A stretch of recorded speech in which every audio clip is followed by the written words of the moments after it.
So today and next hour we're going to be looking at the now function and what that returns. We can see that we have different examples here that we're going to use and how these will all interact with each other using the same function, and up here is the number that we're going to add on to the end that we should hopefully kind of make use of, and how this can be incorporated within this function to kind of give you extra days or take away days where you need it. Starting out then with the now function, it's nice and easy. We've got the equals and now, so you have to kind of open and close brackets. With this you don't need to place any arguments within the middle of this, it should just work as it is. Once you press enter at that point, you should see that you have this random number, so we have the 44685.85, which refers to today's kind of date and time, and that is on there. We can see up in the home tab here, and then if we go to number and how that's configured, we can see that that is actually configured as a number. With this function as well though, you don't have to always close the brackets, you could leave it open like so, and then at that point press enter, it'll do the same thing. It's not like some of them where it'll give you a kind of an error message or anything like that because you haven't closed the bracket.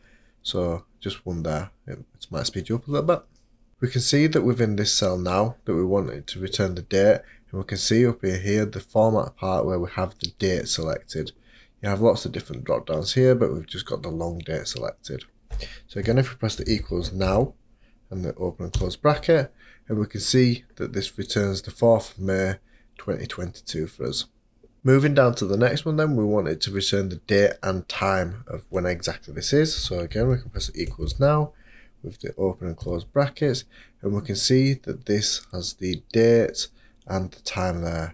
If this isn't quite how you want it to do, then within this, if you click and then go down to more number formats, so you can click into the custom here, and we can see that we've got day, month, year, hours, and then minutes. But you can also press AM/PM and press that. And we just give it a little bit more space, and then we can see that that's added on the PM there for us at that time. We can see that all of these now work on the 4th of May, which is today's date and time and so on. But what we can do is obviously we want to use this number as well, so we want to say, right, we have today's date, but what is 10 days from now?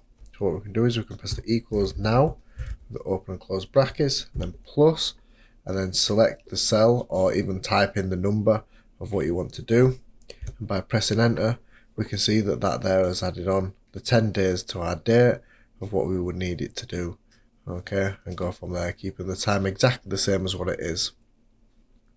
If you change that date to say a little bit higher than that, so it knocks it into the next month, you can see that that automatically works it out for you, moving it into the next month there. Thanks a lot for watching. Hopefully you learned something about the now function, and we will see you again soon.